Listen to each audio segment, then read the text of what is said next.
aquí. Este es el segundo intento, bueno, y ya por fin hemos conseguido que Pedro Romí nos acompañe. Era una charla que estaba prevista para el 5 de junio, por el Día Mundial del Medio Ambiente, pero por motivos de una tormenta que hubo en Tenerife se cerró el aeropuerto y no pudo viajar. Esta vez lo hemos hecho con más precaución, ha venido esta mañana con bastante tiempo y lo hemos podido, bueno, pues hemos podido conversar en estas horas que ha estado en la isla de Lanzarote. Pedro Romí, para algunos de ustedes sé que ha sido profesor de la universidad, creo que para Domingo Concepción me parece que sí, que fue profesor. No sé si Juan Cazorla también fue profesor tuyo, vale, en mi época no. Y bueno, pues Pedro es catedrático en zoología de la Universidad de La Laguna, profesor honorario de esta misma universidad desde 2019, tiene una amplia experiencia investigadora en sistemática, biogeografía, evolución de insectos y otros artrópodos de la Macaronesia y ha publicado 12 libros y más de 200 artículos. Yo cuando me he metido en tu página he mirado y es impresionante, así que bueno, es un placer tenerte aquí. Nos acompaña también un abanico, ¿vale?, que compartimos en la tarde de hoy también. Y bueno, pues empezamos. Pedro, muchísimas gracias. A ti, muchas gracias. Bueno, primero que nada, ni honorario ya, porque ya también se me acabó, ya jubilado del todo. Así, pero bueno. Pues nada, muchísimas gracias por invitarme al Cabildo, a Ana, y por descontado a toda la asistencia. Encantado de que por fin pueda soltar mi rollo. Y quería indicar que también fue promovido por Mónica también, a ver que diera una casa, habló con Ana y a ver de qué diera, y entonces me dice, no, ¿por qué no hablas sobre todo de insectos, de invertebrados? Porque ya de aves ya está, ya hay demasiado y tal. Y entonces les dije, vale, de acuerdo. He procurado adaptar lo máximo posible a invertebrados y también, siempre que podía, más o menos, pues poner ejemplos de Lanzarote. Lo que pasa es que a pesar de todo he tenido que poner algunas aves y algún mamífero porque hay algunas explicaciones para métodos de transporte de animales a las islas que me resultaba difícil, o no es que me resultara muy difícil, sino que no hay datos como para decir, este vino así, ¿no? Pero bueno, la cuestión es que vamos adelante, creo, muchas gracias también porque eso es parte de un ciclo que están organizando por el 30 aniversario de la Reserva de Biosfera. Y nada, tiro para adelante entonces. Bien, entonces, como pueden ver por el título, poblamiento animal y diversidad en una isla oceánica. Primero que nada, esas dos frases tan manidas son muy importantes para poder creerse algunas de las historias que les voy a contar. ¿Por qué?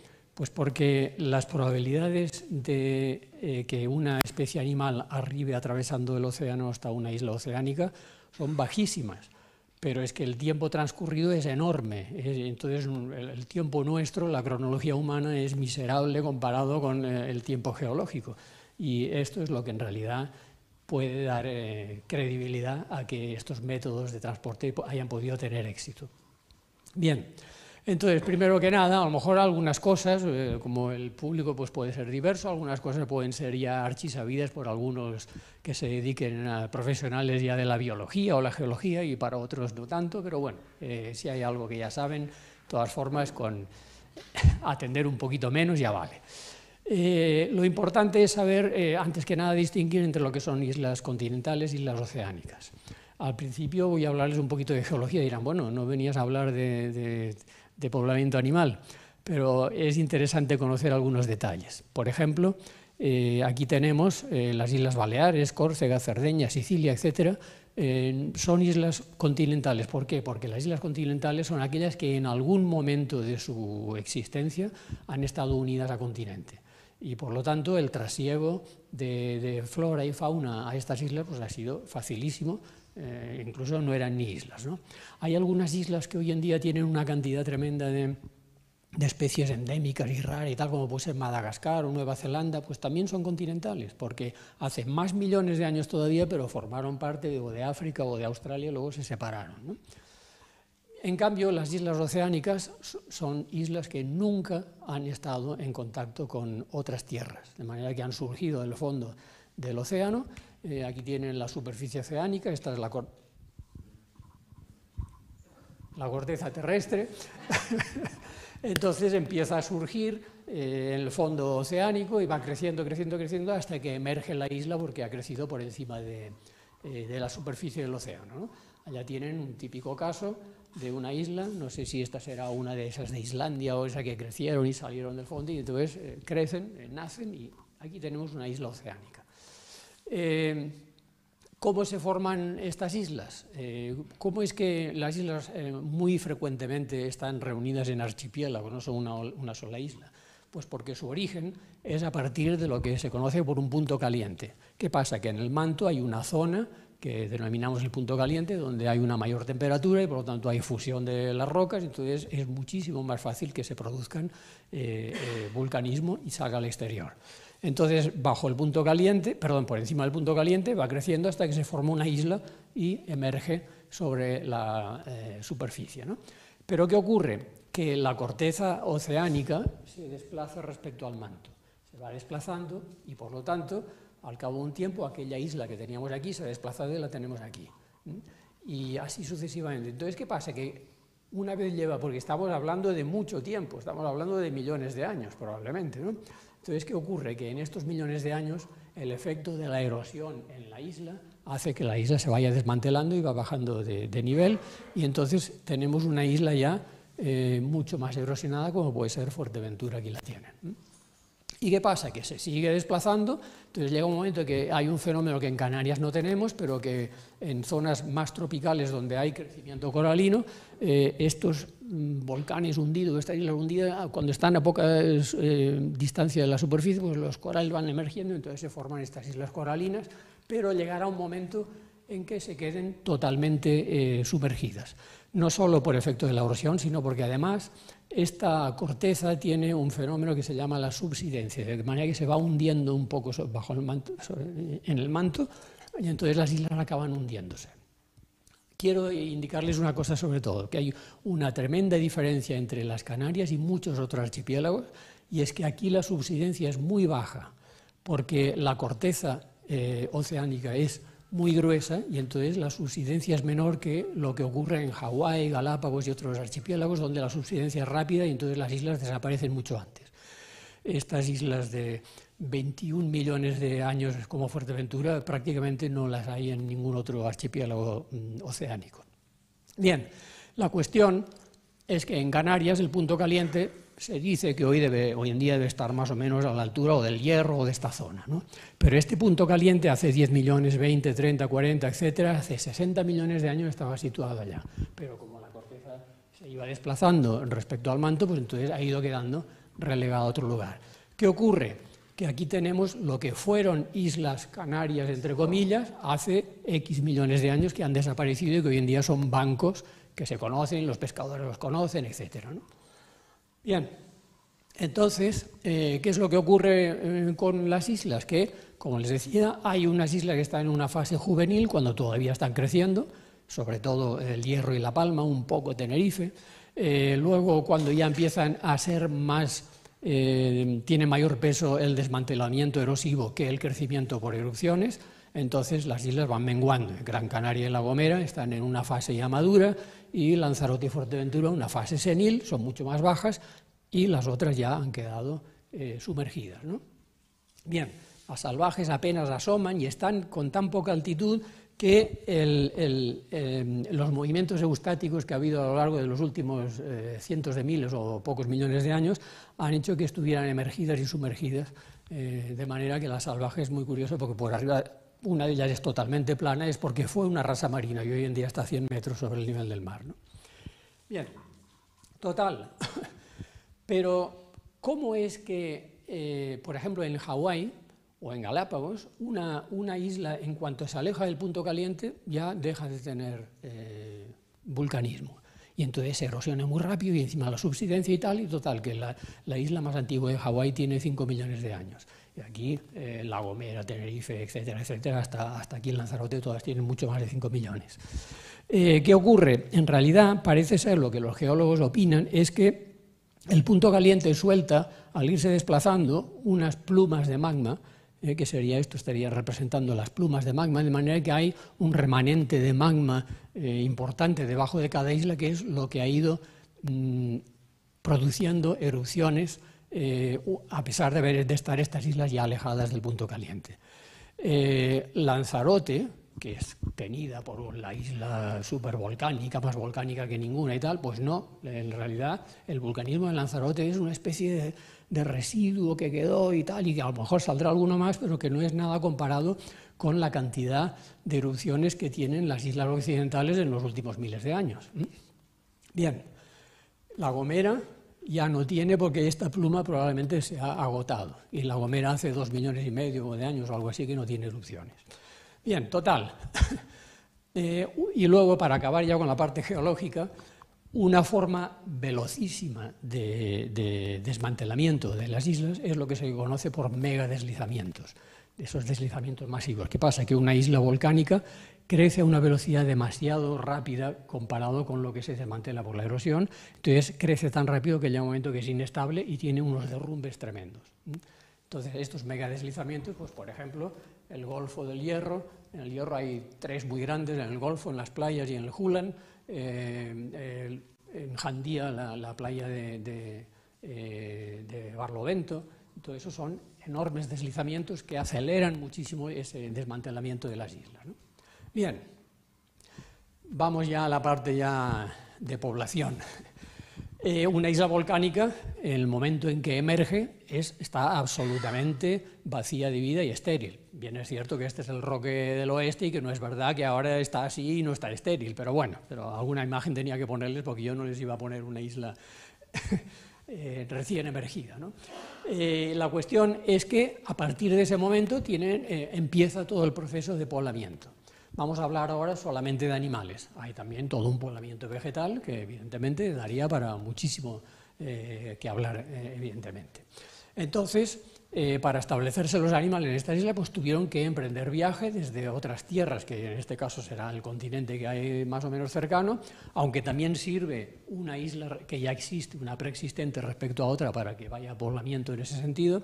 Y la cuestión es que vamos a ver qué condiciones hacen falta para que haya dispersión de animales desde el punto de partida, que es el continente, y colonización, porque una cosa es emprender el viaje y otra cosa es medrar una vez llegas. Bien, entonces, probabilidad de llegada, pues evidentemente la distancia al continente es importantísima, de manera que cuanto más cercano esté al continente, más fácil será que lleguen estos animalitos que casualmente por situaciones muy especiales pues emprenden viaje y llegan, y a las que estén más lejanas será mucho más difícil. Había un profesor compañero mío que daba clase de biogeografía y hacía un símil muy curioso. Ponían en el suelo y hacía un mapa de Canarias. Entonces se ponía con los alumnos aquí al lado de la raya roja, entonces tiraban confeti. Y entonces después miraban a ver cuántas piezas de confeti habían caído en cada isla. Y muchísimas habían caído en el mar, de manera que muchos de los animales que intentan ir, bueno, que intentan, no es que lo hagan expresamente, pero que salen y que van a llegar a una isla o no, la mayoría caerán en el mar y se ahogarán. Pero a base de lo que hemos dicho de millones y millones de años, es millones y millones de intentos y acaban algunos teniendo éxito. Bien, otro factor importante es el tamaño de una isla. Ustedes tiran el confeti y si una isla así de chiquitita, a lo mejor no le cae ninguno, en cambio a una isla grande le caerán muchos, ¿no? Y otro factor muy importante es la edad máxima de la isla. La edad máxima como isla emergida. Evidentemente, cuantos más millones de años esté una isla ya esperando a que llegue alguien, pues más gente les llegará. De manera que en Canarias, como seguramente ya saben, pues las edades van de Fuerteventura de mayor a menor, va disminuyendo hasta el Hierro, que tiene solamente 1 millón de años, de manera que ha disminuido en ese sentido.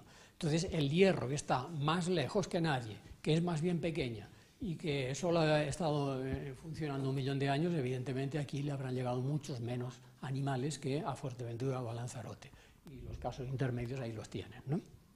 Bien, pero una cosa es llegar y otra cosa es colonizarlo. Entonces, para que haya colonización, pues el medio ambiente tiene que ser proclive, o sea, tiene que ser adecuado para la especie que llega. Si aquí llega un cocodrilo, pues no tendrá nada que hacer, y a lo mejor han llegado. ¿Qué pasa? Pues que es muy importante para la probabilidad de colonización es que haya diversidad de ecosistemas. Entonces, ¿qué pasa? Que las islas, como saben, cuanto más altas son, más pisos bioclimáticos tienen, hay más diversidad de ecosistemas, y luego encima en las islas que hay el efecto de alisios y no alisios, norte, sur, etcétera, pues hay una diversidad de ecosistemas, de manera que es importante. La altitud, por lo tanto, es un factor muy importante. Y otro vuelve a ser importante el tamaño de la isla. ¿Por qué? En ecología es bien sabido que a 2 ecosistemas, vamos a decir idénticos, iguales, si uno es mucho mayor que el otro, la diversidad de especies que alberga el grande es siempre mayor que el pequeño, porque se establecen toda una serie de redes complejas entre las diversas especies y tal, entonces hay mayor posibilidad de que haya mayor diversidad.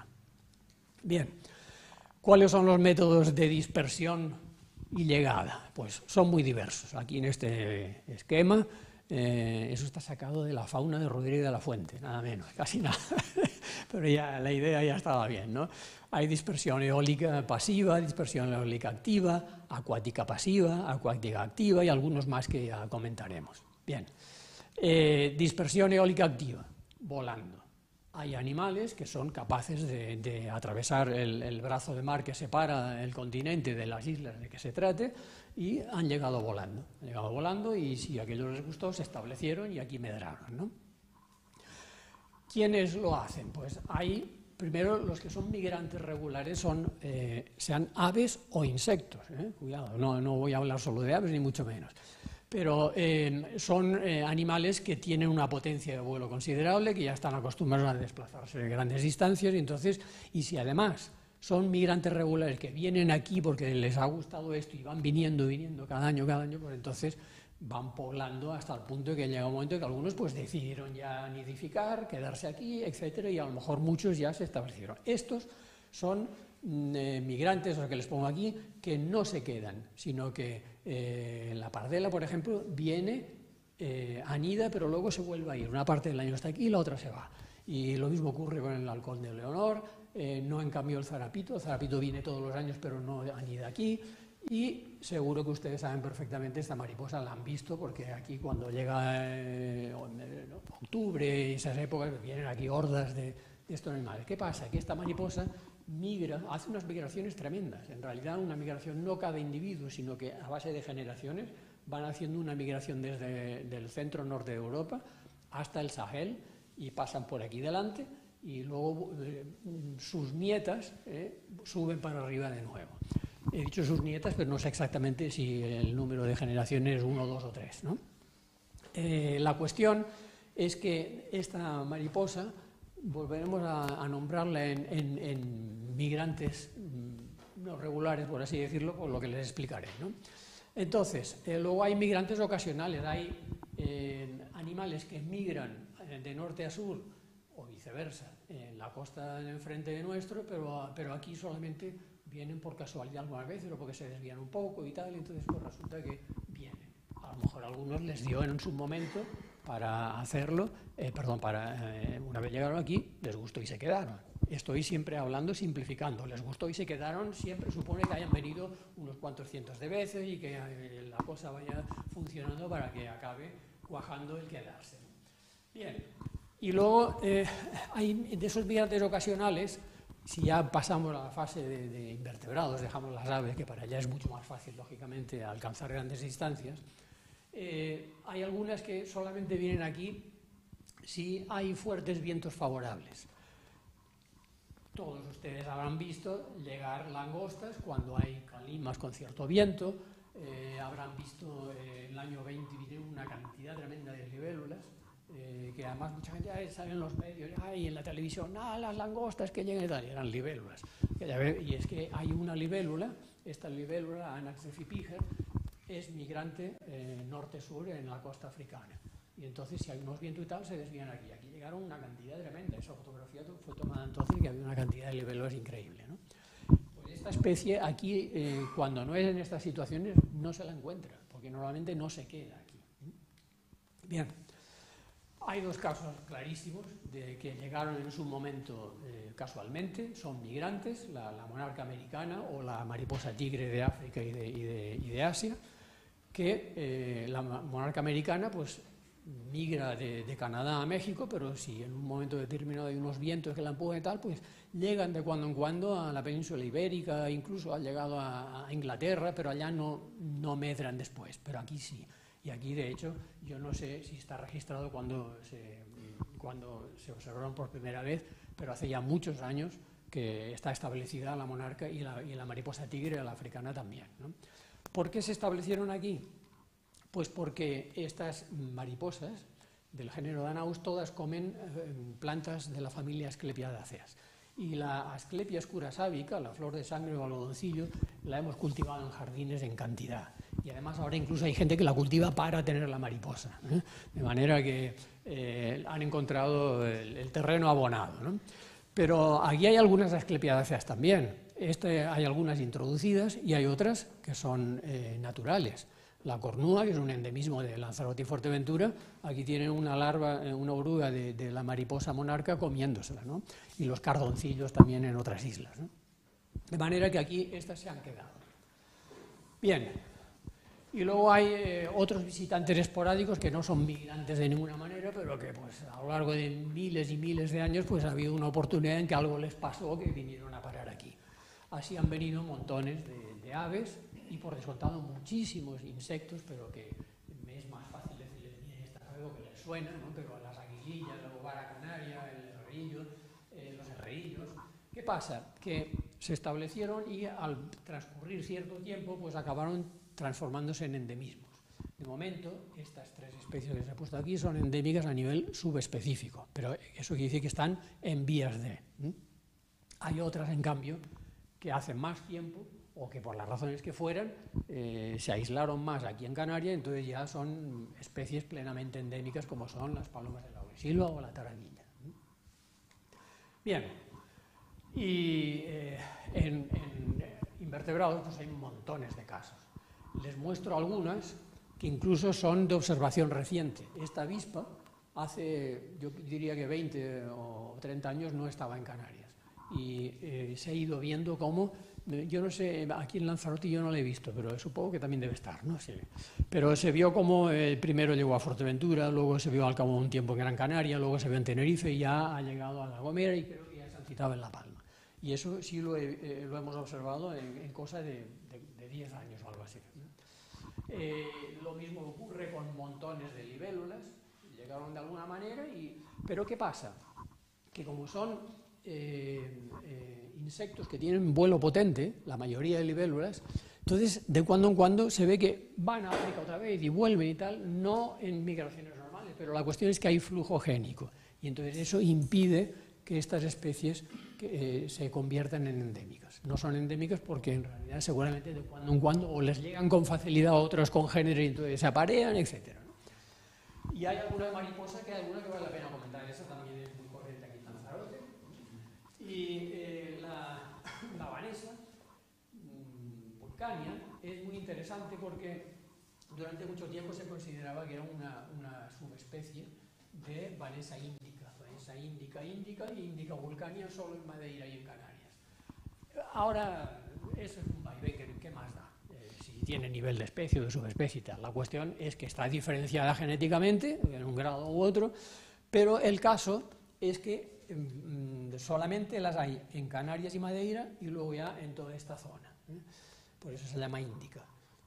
¿Qué pasa aquí? Pues entonces eso está claro que aquí lo que tuvo que ocurrir es que cuando el Sahel no era tan seco o el Sáhara no era desértico, entonces seguramente estaba de un extremo al otro. Pero al desertizarse el norte de África quedaron aisladas las de Canarias y Madeira y han ido transformándose y acabando en ser una especie distinta, ¿no? Bien.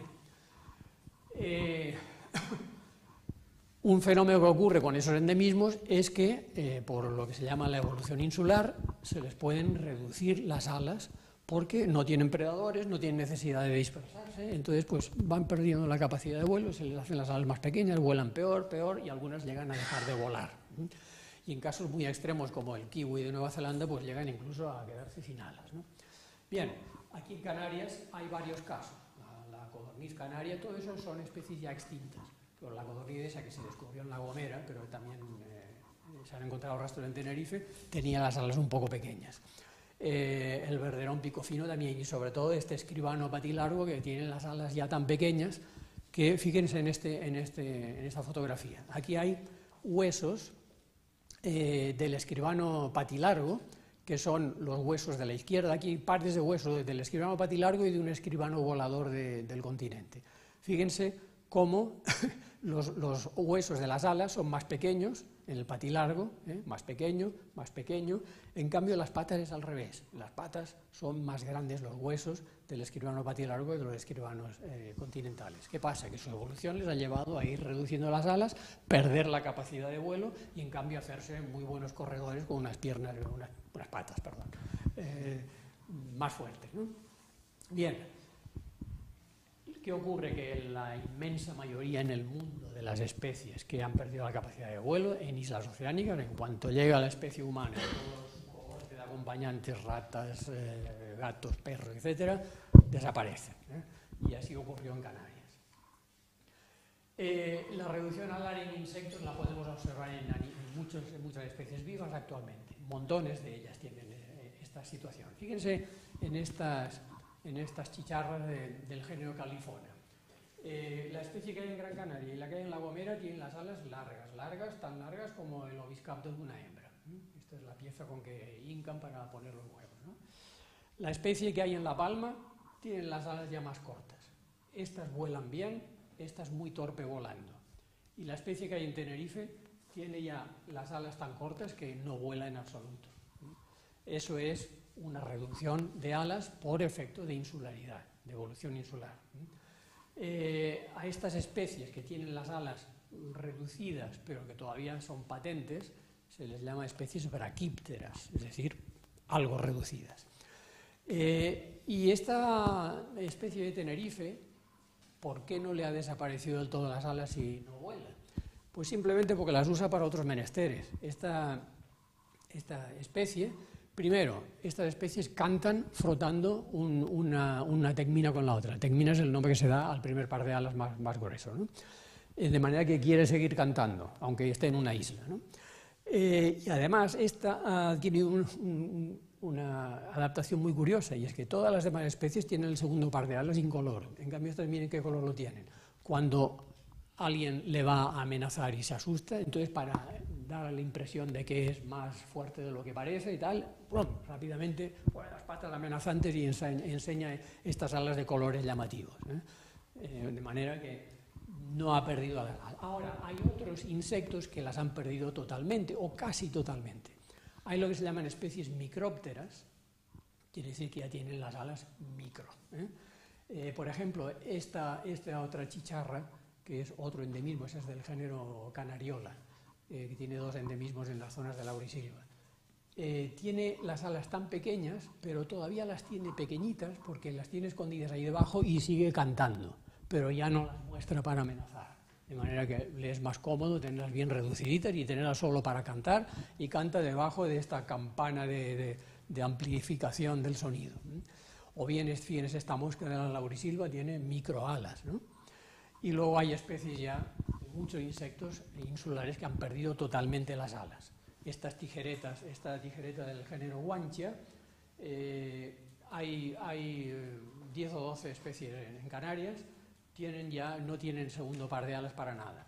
O este saltamontes de Arminda lancerotense, que es endémica de aquí, y como todas las demás especies del género Arminda, no tienen alas para nada. Este es un fenómeno muy común en los insectos insulares. Bien, otro método de dispersión eólica pasiva. El plancton aéreo. ¿Qué es eso? Pues simplemente hay muchos pequeños insectos, pequeñitos, que emprenden vuelo, pero tienen un vuelo, son tan pequeños que su vuelo no es potente y entonces el viento los domina totalmente. De manera que a lo mejor emprenden el vuelo, pero una vez están a un par de metros de altura, la ráfaga de viento se los lleva, y entonces se forma lo que se llama el plancton aéreo, que tiene cantidad tremenda de pequeños insectos, cantidad de propágulos vegetales, pequeños semillas, frutitos, esporas, propágulos, etc. Y no solo eso, sino también incluso algunos que no son voladores. Así se cree que llegó a las islas la mayoría de los pequeños artrópodos voladores y no voladores. Y como los no voladores, ¿cómo es que bueno, pues el viento los arrastró por varias razones? Fíjense aquí, hay muchas arañas que vuelan, entre comillas, cuando son juveniles. Les voy a mostrar un vídeo donde se ve el fenómeno, cómo lo llevan a cabo. 3 meters per second, the spiders spun out a triangular sail made of silk threads. Spiraling updrafts lifted the sails, and the spiders were on their way. Adiós. O sea que cuando ven que hay viento, se van a un sitio prominente, van soltando un hilo de seda, y cuando el hilo de seda ya tira por el viento suficientemente, sueltan las patas y se van volando. Se han cogido arañas así en barcos que ponían redes a 100 kilómetros fuera de la costa y se recogían arañas tranquilamente, ¿no? Bien. Hay otro método pasivo que es por foresia. ¿Qué es foresia? Pues el foresia es el término que se da en biología a el truquito que utilizan algunos invertebrados de subirse a otro volador y entonces viajar con él, de manera que cogen el avión.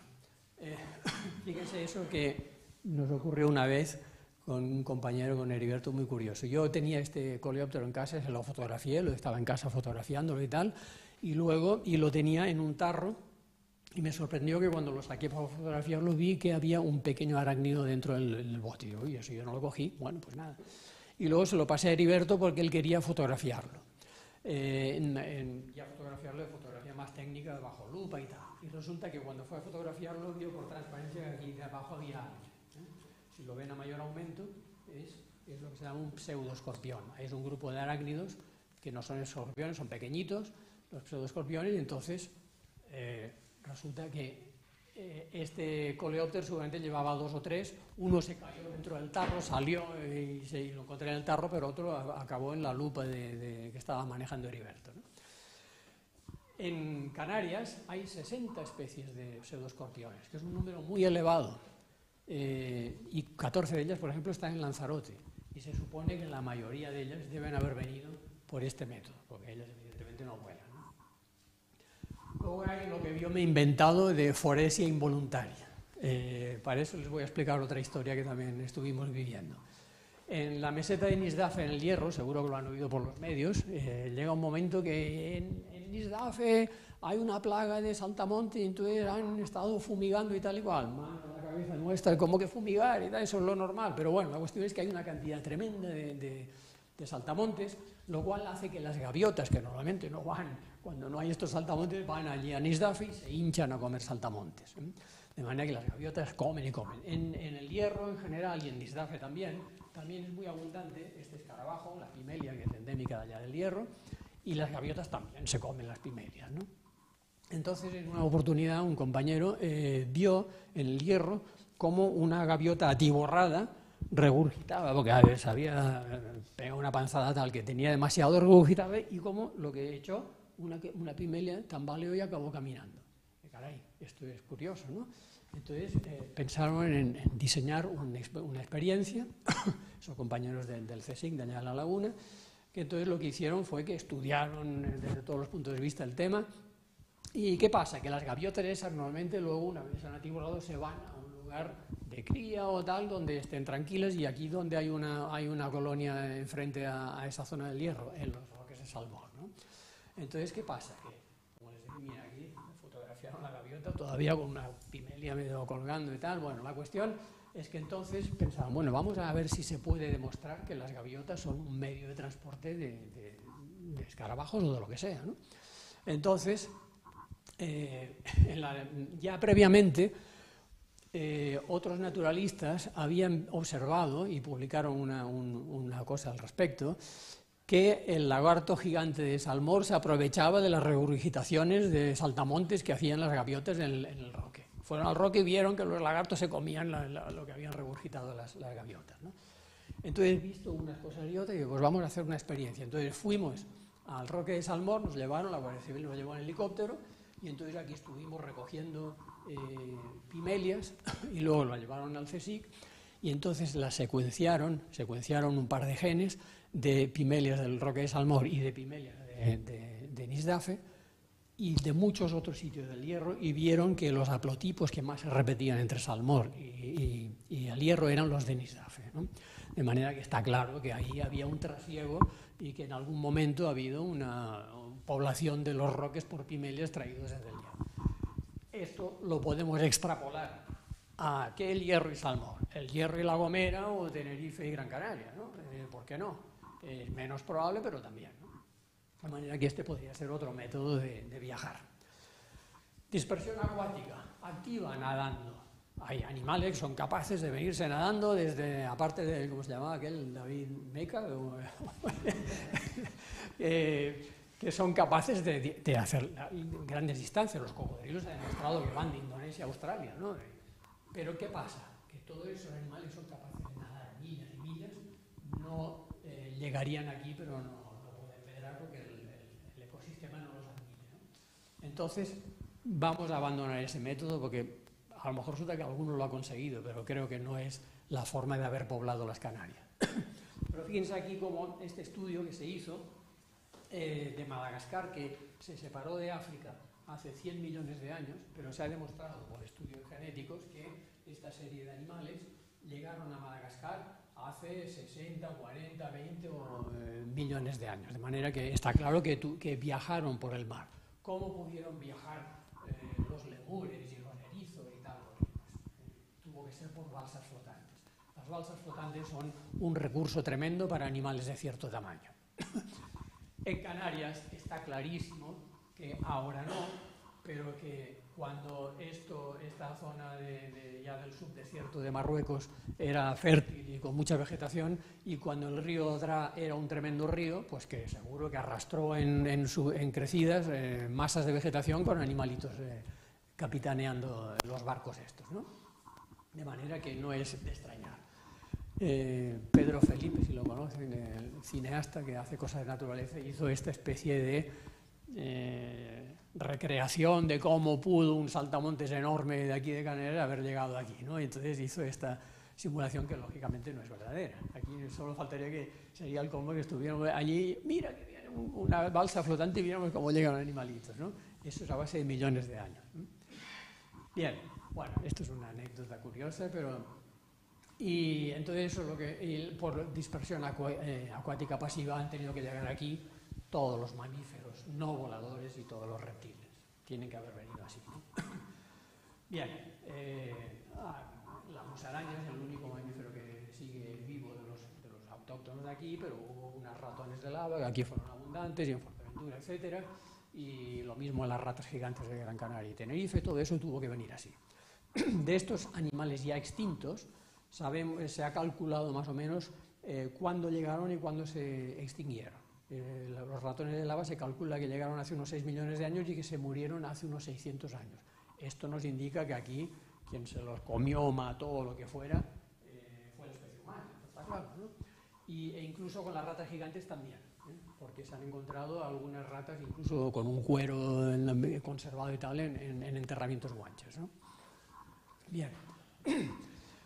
Los reptiles, pues para qué les digo. Ya no voy a distraerme más mucho en vertebrados, porque la promesa era hablar de invertebrados, ¿no? Pero simplemente quiero decirles que se calculan, esto que son todavía vivos, pues cuándo pudieron llegar. Hace esto en MA son millones de años, ¿no? Incluso aquí en Lanzarote se sabe que hubo tortuga, y no solo aquí, también en Gran Canaria y en Tenerife, creo. Aquí en Órsola se han encontrado restos que se calculan, se ha vuelto a discutir cuál podía ser la edad que tenía, y se calcula que podían tener unos 4 millones de años, pero no por haber datado los huesos, sino por el tipo de sedimento que los albergaba, ¿no? Bien, ¿cómo sabemos cuándo llegaron o se originaron? Pues datando la edad máxima de las especies. ¿Y cómo lo hacemos? Pues podemos saber cuál es la edad mínima, es decir, cuándo desaparecieron por métodos de radiocarbono, ¿no? Pero cuándo llegaron no, porque el más antiguo no sabemos si lo vamos a encontrar o no. Entonces se hace por medio de análisis filogenéticos. Se secuencian determinados genes y se construyen árboles genealógicos, árboles filogenéticos, y por métodos estadísticos se puede saber la edad que tienen cada una de las separaciones de ramas a partir de las cuales aparecen especies, ¿no?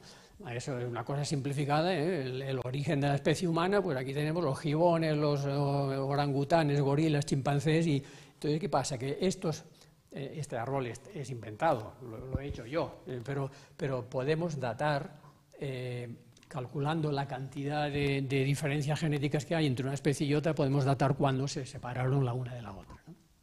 Bien, pues se hace ya de una manera bastante precisa, y por ejemplo con las palomas de laurisilva, pues aquí tienen un árbol filogenético de todas las especies del género Columba, y aquí tienen la de Madeira, la paloma turqué de Canarias y la paloma rabiche.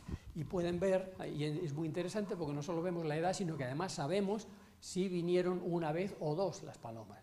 Y aquí vinieron dos veces, seguro, porque la paloma rabiche llegó a Canarias muchísimo antes que la paloma turqué, porque está entroncada con otras especies continentales, africanas, etc., ¿no?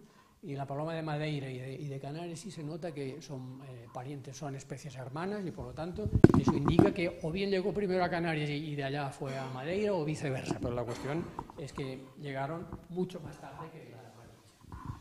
Se ha calculado cuánto tiempo hace que llegaron muchas de las especies de aves que hay en Canarias, y es interesante porque la paloma rabiche, como les decía, es mucho más antigua, llegó mucho antes de aquí, y por lo tanto se formó como especie endémica que todas las demás especies. Y además es curioso porque fíjense que la inmensa mayoría han llegado en los 2,5 millones de años últimos, y muchísimas de ellas, casi la mayoría, en el último 1.000.000 de años. Esto es importante porque eso se ha repetido en muchos cálculos que se han hecho de la edad de muchas especies aquí de Canarias. Y esto que nos repiten y nos bombardean, que ya lo dicen todo el mundo, de no, porque la laurisilva es reliquia del terciario. Sí, pero resulta que si secuencias y haces filogenias de las especies, de la mayoría de especies que hay en la laurisilva, resulta que todas son formadas en estas épocas, ¿no? De manera que es una reliquia relativa. ¿Qué pasa? Que hubo un bosque similar en el terciario, pero en realidad las especies animales que hay en la laurisilva se han originado en los últimos 2 o 3 millones de años.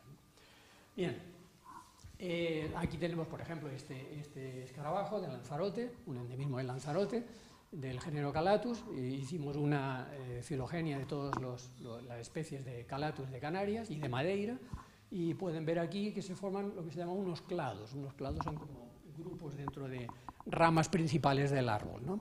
Y entonces vean, puesto en colores, 4 clados distintos, y es interesante ver que aquí en medio hay unas que son continentales. ¿Qué me indica esto? Pues que eso ya me dice que estos Calathus que hay aquí no llegaron con un ancestro común a todos los demás de Canarias, sino que llegaron en otra oleada. Y interpretando bien el árbol, aquí podemos ver que publicamos esta especie de interpretación, y se puede ver cómo probablemente aquí a Lanzarote y Fuerteventura llegó una oleada de Calathus y que formó las dos especies que tenemos aquí, una en Lanzarote y otra en Fuerteventura. Otra oleada fue a las islas centrales, y luego otra fue solo a Tenerife y formó dos especies, son 2 o 3 de Tenerife. Y luego hay otro clado, otro que viene, que es lo que está en Madeira, y no se sabe bien quién fue el anterior, si derivan unos de los otros de los unos. Pero la cuestión, porque a veces no se puede precisar tan bien, ¿no? La cuestión es que además de eso, además de decirnos qué antigüedad, porque podemos datar los nodos esos del árbol, además podemos ver cuál ha sido la historia, si han llegado una vez, varias veces, etc., ¿no? Bien, e incluso podemos hacer lo que Sí, vale, de acuerdo. Sí, yo del vaivén, lo que pasa es que me parecía que me oían y por eso no me preocupaba mucho, pero vale. Perdón. Perdón. Pues vale. Entonces aguanto bien el altavoz. podemos llevar a cabo una trazabilidad de la colonización de una especie. De este escarabajito, que es muy abundante aquí mismo en Lanzarote, colectamos ejemplares desde Jandía por todo Fuerteventura, Lanzarote y cada uno de los islotes. Hicimos un estudio filogenético de todos esos individuos de la misma especie y se puede ver un poco por la topografía que tiene el árbol.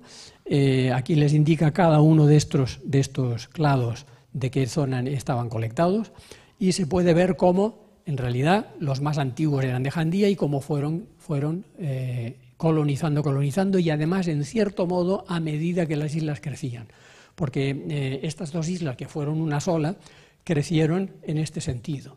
Por eso Fuerteventura es más antiguo que Lanzarote, a pesar de que Lanzarote está un poco más al este, ¿no? De manera que pudimos deducir que este escarabajo pues, fue haciendo este recorrido y los más modernos de todos son los de Alegranza. Bien, ¿y cómo sabemos cuándo se extinguieron? Bueno, eso es fácil, eso con datar huesos en los vertebrados es muy fácil. Ahora, en los invertebrados ya no es tan fácil, porque hay muchísimos menos restos. Aquí no tenemos ámbar, que es el chollo que tienen en algunos lugares donde encuentran insectos metidos dentro de la resina fósil, de manera que el método pues, es con isótopos radioactivos. Pero bueno, voy a pasar rápidamente. En el caso de Fuerteventura, en la Cueva del Llano, que hay un yacimiento que es increíble, es lo mejor que puede haber en Canarias para todo esto, eso es a base de millones de años que las lechuzas estuvieron utilizando la cueva para comer roedores y lo que fuera, irlo regurgitando. Entonces tenemos, y puede verse cuando llegó el ratón a Canarias, cuando se extinguió el ratón de lava, etcétera, a base de analizar esto, ¿no? Bien. Y ahora un método que ya sí es curioso, que no sé si habrán oído hablar de él, porque eso es una cosa que se descubrió relativamente recientemente. Por deslizamiento gravitacional y tsunami.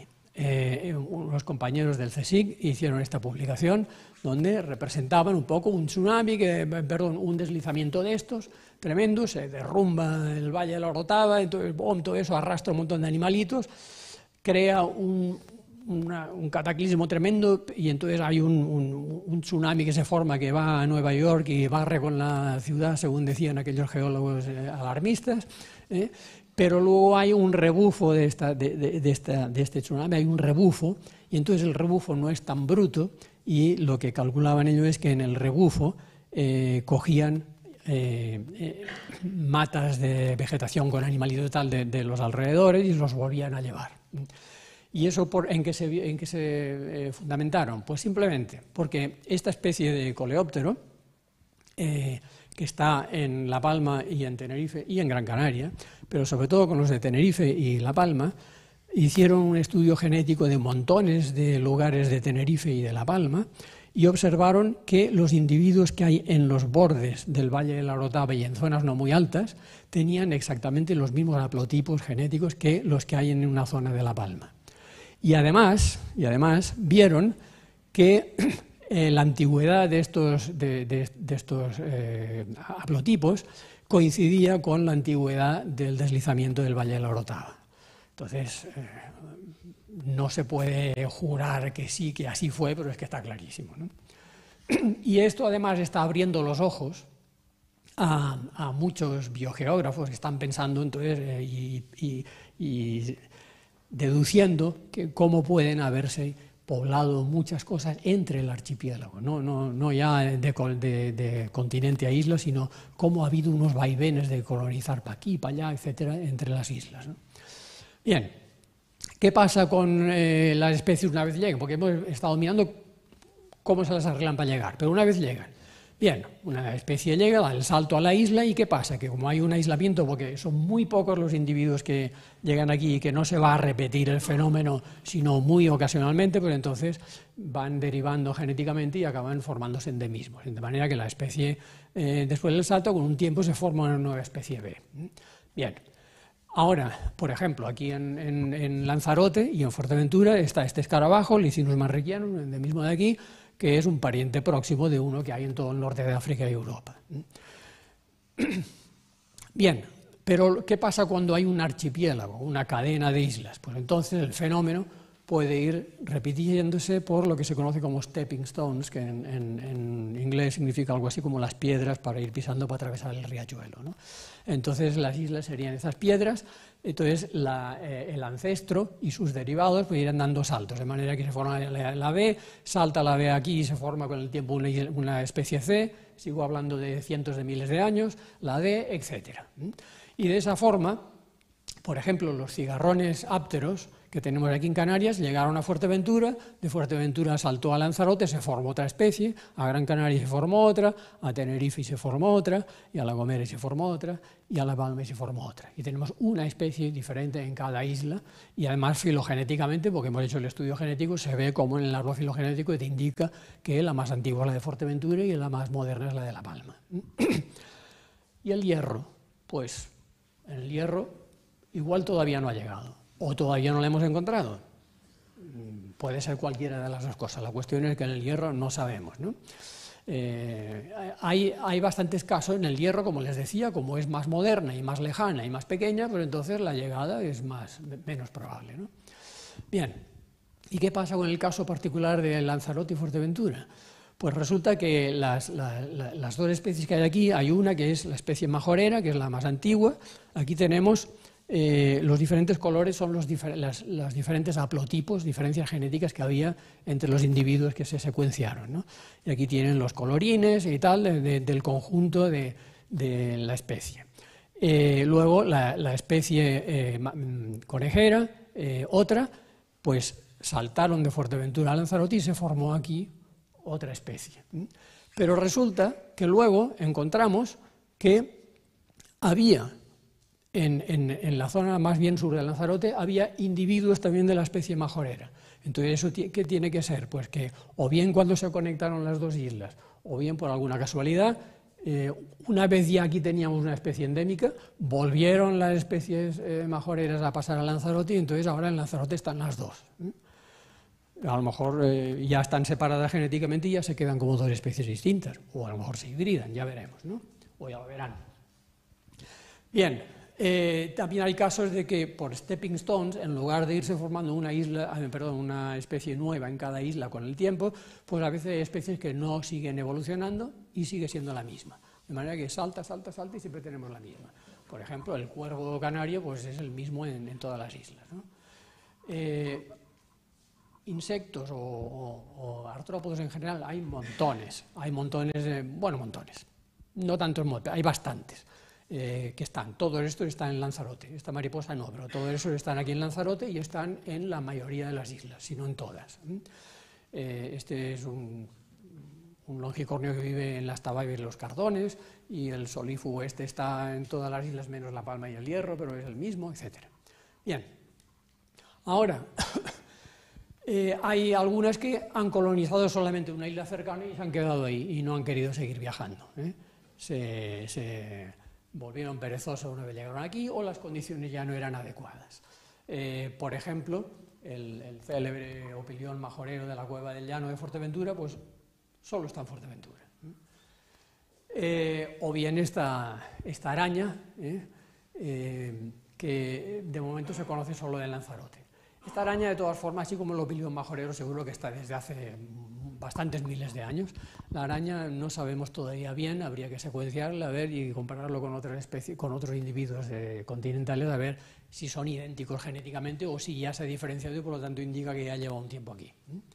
Siempre hablo un tiempo en el sentido cronológico, no humano simplemente. Bien, a veces en cambio la encontramos solamente en una isla lejana. Esta especie es un endemismo de La Gomera y del género Eresus no hay ni una sola especie más en Canarias. Solamente hay una especie y está solo en La Gomera. Y además es relativamente abundante. Es una araña bastante impresionante, en cambio miren el macho qué curioso es, mucho más pequeño con unos colorines más curiosos, ¿no? Bien, pues, ¿qué puede haber ocurrido aquí? Pues a lo mejor resulta que viajó directo a La Gomera, porque los vientos le eran favorables para eso, y viajó, o bien que fue pasando de isla a isla, pero que aquí se extinguieron y quedó solamente en La Gomera. Esto sí que no lo podemos saber. Bien, de paso voy a descansar yo un poquito la voz, para que vean cómo funciona esta araña.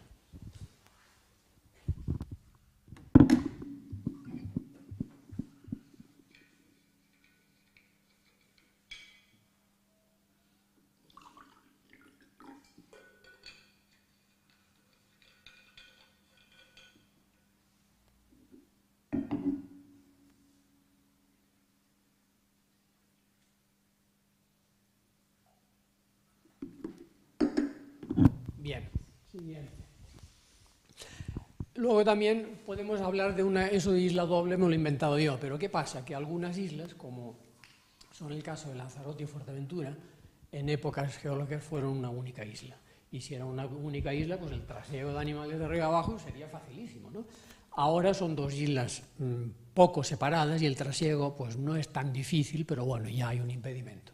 La cuestión es que si llegó a una y luego pasó a la otra, pues seguimos teniendo la misma especie y por eso pues hay muchas especies que están en Mahanes, el nombre que se le ha puesto a la pretendida isla, ¿no?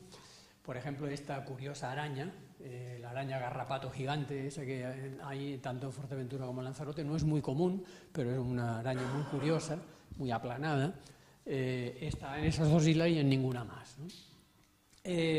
Fíjense que aquí he cogido y he calculado todas las especies de invertebrados endémicas o de una isla, cojo un par de islas, Lanzarote y Fuerteventura, endémicas o de una o de la otra o de las dos. Todas estas especies sumadas, de Fuerteventura y Lanzarote, hay 387 especies de invertebrados endémicas y de ellas 133 son comunes a las dos islas, de manera que están en las dos islas. Si restan, las otras estarán o en una o en otra. Pero la cuestión es que del conjunto de esas dos islas tenemos esa diversidad, ¿no? Si comparamos las otras dos islas cercanas de Canarias, que son Tenerife y La Gomera, hay 1.138 endemismos o de una o de la otra o de las dos, y solo 86 están en las dos, es decir, solo el 7,5%. Esto indica la importancia lo importante que ha sido para Lanzarote y Fuerteventura estar cercanas e incluso unidas para que haya habido una fauna más común. Bien, en el caso de Fuerteventura también tenemos lo de Fuerteventura y Jandía. Es un caso también muy curioso, porque Jandía formaría parte de Fuerteventura, hubo mucho trasiego, pero llegó un momento que el istmo se sumergió y entonces Jandía fue una isla aparte y entonces hubo mucha evolución para formar endemismos de Jandía. ¿Y luego qué pasó? Que luego bajó el nivel del mar, pero el istmo arenoso sigue siendo una barrera. Entonces ese fenómeno que podríamos haberlo visto también en Famara, pues en Famara no, porque no hay esa barrera terrestre física. En cambio allá hay muchas especies que son endémicas de Jandía, de las cumbres, y que son incapaces de atravesar la barra de arena, ¿no? De manera que en Jandía hay una riqueza tremenda. Hay 4 géneros endémicos y 45 especies endémicas de Jandía. Hay de muchas clases. Hay arañas, caracoles, y de paso, pues este caracol que lo ven así como con ese aspecto, eso es porque tiene un montón de líquenes pegados por encima. Es porque ha estado esperando a que se le peguen los líquenes, que los líquenes para crecer tardan, ¿eh? Pues no, es por lo que van aquí a ver. Van a ver cómo funciona este caracolito. No sé qué pasa, que le cuesta arrancar, pero arranca, ¿eh?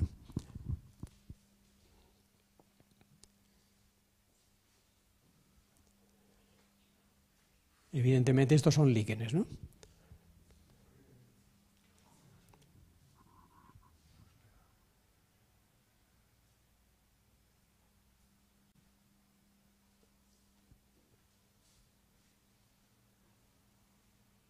Pasa que va a paso de caracol. Lo siento, podría haberlo acelerado, ¿no? Pero ya está, ya tienen otro pedazo de líquen pegado, ¿eh? Bien, y así se camufla. Bueno, pues vamos a seguir. Otro caso, por ejemplo, en la Taravilla canaria, se supone que estuvo en Lanzarote porque está en Fuerteventura y estuvo en Alegranza, y además en Alegranza estuvo hasta época, en el siglo XX todavía se citó. Lo que pasa es que se extinguiría en Lanzarote y se extinguiría luego en Alegranza y entonces se ha quedado solo en Fuerteventura. Pero vamos, ahora claro, la taravilla es un animal volador y entonces no sé hasta qué punto el efecto islas juntas o no juntas sería importante para eso. Otro caso también es el de la musaraña. La musaraña, que está en Fuerteventura, en Lanzarote y Montaña Clara, seguro que estuvo en La Graciosa y en La Alegranza porque se han encontrado restos de huesos. Lo que pasa es que se han extinguido en La Alegranza y en La Graciosa. ¿Por qué? Pues porque como islas pequeñas, el efecto ratón, por lo visto, es el culpable de que se haya extinguido la musaraña en estos dos islotes. Bien, aquí tiene otro caso curioso. el género Macrocoma, de estos coleópteros que son muy bonitos, muy metálicos, resulta que en Lanzarote y en Fuerteventura hay dos especies que están en las dos islas. En cambio, en Alegranza hay otra especie distinta, pero que es la misma que se encuentra en Salvajes. Curioso, ¿no? Pero si fue de aquí para allá o de allá para acá, eso no lo podemos demostrar si hacemos una filogenia de la especie, lo que pasa es que no lo hemos hecho, ¿no? No se puede hacer de todo, porque hay miles de insectos, ¿no? Bien. Luego lo que yo llamaba una colonización no secuencial, es decir, eso de las stepping stones de Fuerteventura, Lanzarote, Gran Canaria, Tenerife, tal, no siempre se cumple. ¿Cómo es eso? Pues puede haber lo que me ha dado por llamar el puenteo político, pues el puenteo biogeográfico. Por ejemplo, el género Gomerina tiene una especie en Gran Canaria y otra en La Gomera, y no hay nada en Tenerife ni en ninguna otra isla. Tenerife que está en medio, ¿no? De manera que o bien dio este salto o bien estuvo en Tenerife pero se extinguió. Eso tampoco podemos saberlo si no encontramos alguna de Tenerife, ¿no? Bien, y luego hay otro fenómeno que podemos denominar como retrocolonización. Imagínense una especie que salta aquí, se forma aquí una especie, luego salta atrás y luego resulta que de la isla lejana salta para atrás. Hay una retrocolonización y forma una especie aquí, y luego hay otra y forma otra especie aquí. Esto se ha dado en cantidad de veces, y eso es lo que se ha supuesto que podía haber influido lo de los deslizamientos gravitacionales, esto de que haya colonizaciones para atrás tan frecuentes, ¿no? E incluso ha habido retrocolonización de Canarias al continente. Está demostrado genéticamente, ¿no? Dentro del género Laparocerus, que es un género de gorgojos que hay una cantidad de especies tremenda. Son todas endémicas de Madeira y Canarias, salvo una especie que está en el Atlas. Pero además se ha demostrado que la especie del Atlas derivó de especies canarias. Y eso ocurrió también con los vejeques, con los eonium. Los eonium también hay unos eonium en África que derivan de eonium canarios. Bien. Aquí luego las cosas se van complicando. Fíjense en las pimelias, aquí tenemos una pimelia en Lanzarote y Fuerteventura, de aquí deriva una de las especies y las demás que hay en Tenerife, y de ellas derivan las especies que hay con 3 subespecies en las islas occidentales, y Gran Canaria. Gran Canaria también hay pimelias, pero resulta que en Gran Canaria aquí hubo un puenteo o hubo un sistema de extinción en Gran Canaria. Pues resulta que hicimos un estudio también filogenético y vimos que las especies de Gran Canaria eran en efecto más modernas que las de Tenerife, pero además eran más modernas que el proceso eruptivo Roque-Nublo. De manera que lo que se supone es que lo normal es que hubiera una colonización en ese sentido, pero luego se extinguieron, y luego ¿qué pasó? Pues que fue más fácil, por lo que fuera, llevar a cabo esta retrocolonización, y por eso las de Gran Canaria derivan de las de Tenerife. Y no solo esto, no se contentaron con eso, sino que además en La Gomera hay otra especie que está emparentadísima con las de Gran Canaria. Entonces, fíjense, ya repito, es la segunda vez que les digo Gran Canaria, La Gomera, pero es que hay bastantes casos de insectos que se han hecho las filogenias y que se ve que hay una relación Gran Canaria-La Gomera. En algún momento debió haber alguna corriente favorable a que pasaran de Gran Canaria a La Gomera directamente, porque hay bastantes especies que están relacionadas de esa manera. Bien, y para acabar con estas historias, luego está el típico caso que ya sabemos para aumentar muchísimo la diversidad en una isla, y es la evolución insular por ocupación de otro nicho. Es decir, que la especie B llega aquí, se forma la B, pero luego, sin necesidad de cambiar de isla, se encuentra con que ahí en la isla pues hay un piso más arriba que hay otra forma de vivir, otra, etcétera. Entonces van cambiando y una especie va originando varias en su propia isla por ese fenómeno que se conoce por el nombre de radiación adaptativa, que por adaptarse a otra forma de vida, pues entonces va creando nuevas especies. Esto multiplica muchísimo la diversidad. De manera que los vaivenes para adelante, para atrás, la radiación adaptativa, las extinciones, etcétera, es lo que van formando ya la fauna de cada una de las islas con sus peculiaridades, ¿no? Fíjense, el género Laparocerus tiene 183 especies en Canarias y 20 y pico en Madeira, y eso es brutal. Y además, no les pongo aquí eso, pero ahora Antonio Machado acaba de publicar un libro donde se explica todo y se ve cómo hay los vaivenes, unos viajes para aquí, para allá, cómo están emparentadas, y entonces están todas las combinaciones posibles, ¿no? En Lanzarote hay 5 de esas especies, ¿no? Bien, pues nada.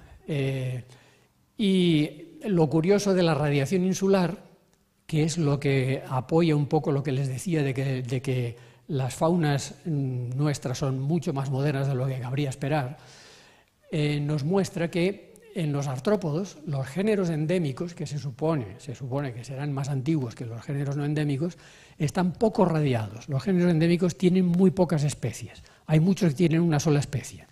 De manera, por ejemplo, esta araña, que es de un género endémico, solamente tiene una especie. Esta araña, de paso, se la he puesto, podría haber puesto 40.000 no, unos cuantos ejemplos de géneros con una sola especie, pero se lo ponía porque esa araña tiene una forma muy peculiar de aparearse. Las arañas tienen la vida sexual, por así decirlo, o más que sexual, de apareamiento de las arañas es variadísima. Y las de esta familia utilizan un truco muy curioso, y es que cazan una presa y se la llevan de regalo a la hembra. Entonces, en fin, esto ya la parte chistosa, ¿no?, del caso. Porque las arañas hembras normalmente son agresivas incluso con sus machos, ¿no? Y entonces pues los machos se ingenian las mismas maneras de convencer a la hembra para que se esté quieta y se deje aparear, ¿no? Bien, o bien este caso que tenemos aquí en Lanzarote, Orsolina talasófila, que es un coleóptero carábido endémico de aquí, que se conoce solamente, de momento se conoce solamente de esos lugares, y que además tiene una forma de vida muy peculiar, porque es uno de los poquísimos insectos que vive sumergido con la marea alta. Se descubrió en esta zona, por eso se le llamó Orsolina, que es un género endémico, ¿no? Porque cuando baja la marea, entonces resulta que debajo de las piedras y tal podemos encontrar este coleóptero. ¿Es que es acuático y respira del agua? No, es que se refugia en los alvéolos de las piezas de lava que tiene agujeritos con aire, y entonces allá aguanta mientras está la marea alta, y cuando baja entonces empieza a buscar presas que alimentarse, ¿no? Bien. Solamente hay un género de artrópodos, de los 82 géneros endémicos que hay en Canarias, solamente hay uno que tiene 11 especies, todos los demás tienen 1, 2, 3. En cambio, las grandes radiaciones son en géneros no endémicos, montones de géneros que tiene, esto tiene 60, 50, 51 especies, y tienen luego debajo la cantidad de ellas que hay en la isla de Lanzarote, y son todos modernos. En cambio, en los moluscos no. En los moluscos resulta que hay 7 géneros endémicos con una altísima radiación. Los Napeus, Canariella, Hemicicla son géneros que tienen muchas especies. ¿Qué pasa? ¿Es que tienen una forma evolutiva distinta? Bueno, puede ser eso, o puede ser que los malacólogos tengan un criterio de establecer géneros distinto al de los entomólogos. Eso también puede ser, ¿no? Bien. Y a ver si acabo ya, porque si no me alargo mucho. Y simplemente por darles una idea de la diversidad, cómo ha acabado generándose en Canarias, partiendo de la nada cuando eran islas estériles sin nada, pues como actualmente hay 4.280 especies nativas no endémicas, más 3.500 endémicas, que suman 7.800 especies endémicas en Canarias. Y vertebrados menos, es lógico, pero bueno, la cuestión es el caso. Fíjense, el 45% de las especies son endémicas, de las nativas. Y si queremos ver el caso de Lanzarote, pues creo que lo tenía aquí, aquí tienen los valores en Lanzarote. Hay 935 especies, más 510 endemismos, 1.400 especies distintas de invertebrados en Lanzarote. Bien, ¿qué pasa? Que luego está la fauna introducida. Luego está la introducción de especies. En Canarias hay nada menos que 1.000 y pico especies introducidas, en Lanzarote hay 230 especies introducidas, localizadas de momento, que seguro que hay más, ¿no? Y además aquí no están incluidas las plagas agrícolas, porque no están contabilizadas en el registro de biota. Y métodos miles, que ya no voy porque eso es para otra conferencia, de cómo han sido introducidos, por qué vienen, por qué no vienen, quién los trae, los suelta, no los dejan de soltar, eso es tremendo. Y en definitiva, entonces en Lanzarote, si añadimos las especies introducidas, pues tenemos un final de 1.669 especies de invertebrados en Lanzarote. Bien, pues muchas gracias.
Sí, sí, y además en las casas, ¿no? Y lo hacen ya encaramaditas, unos nidos de barro, y es el agujerito allá, entonces colocan dentro alimento y entonces ponen un huevo y lo cierran. Y luego hay otra curiosidad. En Montaña Clara llegué a ver, y de la que no hacía nada, como crías pequeñitas, talentolas dentro del plumaje. Yo estuve allí, bueno, y fue algo que siempre me ha... Perdona, ¿viste las tarentuelas dentro de qué? En el plumaje detrás de la gaviota. Pues mira, foresia practicada por reptiles, pues ya ves tú. Es curioso. Además, sí, pero además en una zona de la gaviota que la gaviota no iba... Sí, pero a ella no... Y vi varias. Estoy hablando de años entre el 88 y el 94, ya yo vi. Pues mira, pues ya a lo mejor me colé diciendo que seguro que todos los reptiles... que todos los reptiles han venido no, déjame aclararlo. Que a lo mejor resulta que no todos los reptiles, a pesar de que lo he dicho, vinieron flotando en balsa, sino que a lo mejor alguno vino volando viajando por una gaviota, ¿no? Sí, sí. No, pero es un dato curioso, desde luego. Desde luego.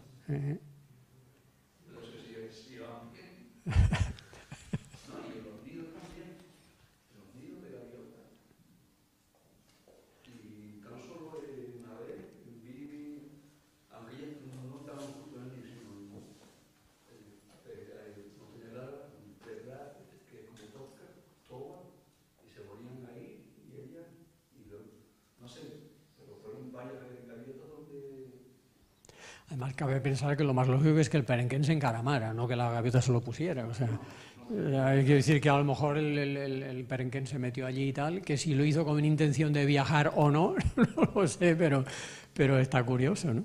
Con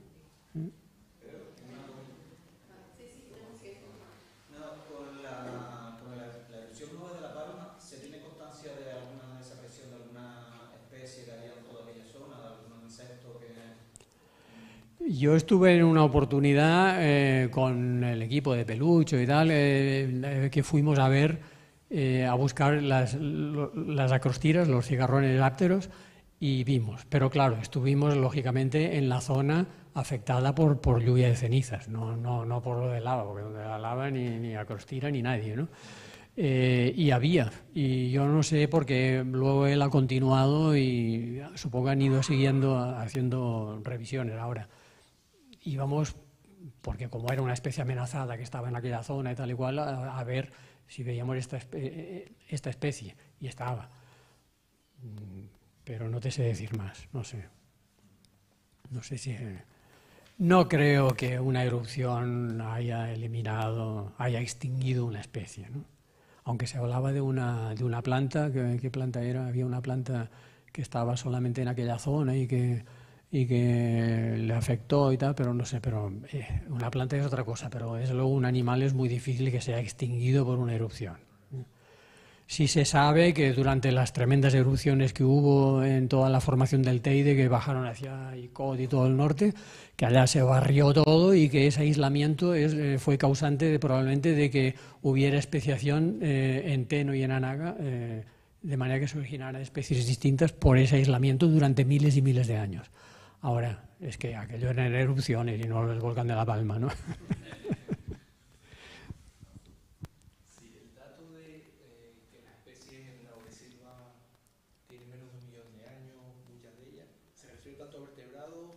No, yo hablo de invertebrados, que es lo que hemos estudiado nosotros, pero como mostré en aquel gráfico, de todas formas, otros que han hecho estudios, aquellos de cuándo llegaron cada una de las especies de aves, y casi todas caían dentro de los 2,5 millones de años últimos.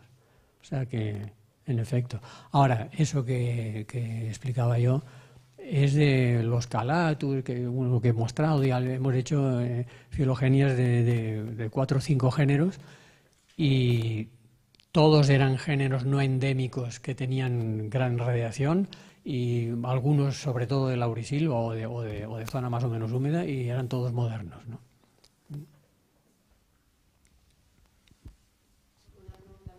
¿Se tiene algún dato sobre los condicionantes que tienen los distintos órdenes de insectos para la adaptación al cambio climático? A lo mejor dice, bueno, pues los coleópteros se van a adaptar o se han adaptado mejor a los cambios climáticos, o no sé, las chinches o las arañas, no se sabe. No sé si te puedo contestar yo. Es más, no sé si yo o si alguien puede contestarlo, no sé. Porque claro, eso, desgraciadamente, esas cosas se tienen que ir viendo cuando va pasando tiempo, ¿no? Eso es difícil, ¿no? También podemos mirarnos a nosotros mismos, a ver cómo nos vamos adaptando y aguantando, ¿eh?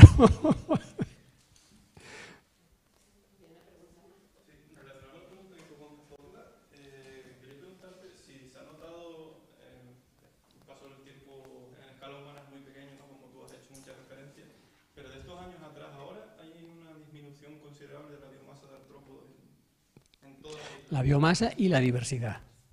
La diversidad, vamos, yo llevo 50 años aquí en Canarias buscando bichos y hay montones de especies que yo en los últimos 10-15 años no las veo nunca. Y además, no porque las esté buscando en sitios que han sido muy alterados y que lógicamente hayan desaparecido, no, en sitios que parecen no alterados y que ya no están. Bien es cierto que a veces sí ves simultáneamente cómo hay invasión en estos ambientes de bichos foráneos que están siendo cada vez más invasores. Y a lo mejor son los responsables. Pero de todas formas yo creo que, como se está hablando no solo de Canarias, sino de todas partes, la disminución de la diversidad y de la biomasa de insectos es importante y por lo tanto no podemos echarle la culpa solo a las especies invasoras. Seguro que hay una disminución, ¿no? Insecticidas y yo qué sé, muchas cosas. Ahora se dice, bueno, el cambio climático. No, pero el cambio climático no creo que haya sido responsable como para haber hecho desaparecer ciertas especies, ¿no? En los años que lo vemos, que estamos observando. Pero está claro que los insecticidas y otras cosas que hemos hecho al medio ambiente son los responsables, seguro. Está claro no, pero parece que tiene que estarlo.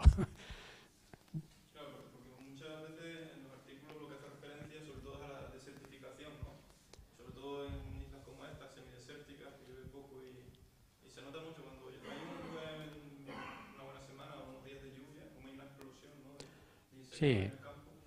Y si se encadenan varios años, ¿no? Que no llueve. Pues ocurrirá, supongo. Sí. Bien es cierto que la fauna de aquí ya está bastante adaptada a zonas séricas, ¿no? Pero claro, si se exagera y se exagera, pues también, evidentemente, lo que pasa es que yo no puedo prever nada de todo eso, de cuándo será y si será realmente, pero está claro que las sequías repetidas irán afectando. Como podrían afectar pues las tormentas repetidas o cualquier cambio repetido en un hábitat al cual no estuvieran adaptadas ciertas especies, ¿no? ¿Alguna pregunta más? Pues nada, muchas gracias. Vale, encantado.